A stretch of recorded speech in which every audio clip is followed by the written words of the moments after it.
বা কোন প্যারাগ্রাফে এই স্টেটমেন্টটি সম্বন্ধে বলা হয়েছে, আপনাকে ওটি খুঁজে বের করে ওই প্যারাগ্রাফের নামটি লিখতে হবে। Actually A paragraph, B paragraph নাকি সি প্যারাগ্রাফ, এরকমভাবে নামটি দিতে হবে।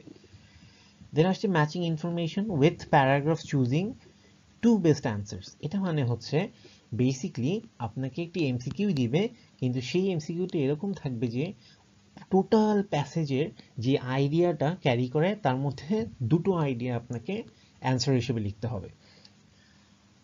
সেন্টেন্স কমপ্লিশন, এটা হচ্ছে অনেকটাই ম্যাচিং স্টেটমেন্টের মতো, শুধু এখানে ডিফারেন্স হচ্ছে কোনো একটি রাইটার বা কোনো একটি অথরের স্টেটমেন্টের হাফ দেওয়া হবে, বাকি হাফ আপনাকে সে অপশন থেকে চুজ করে ওই সেন্টেন্সটাকে কমপ্লিট করতে হবে।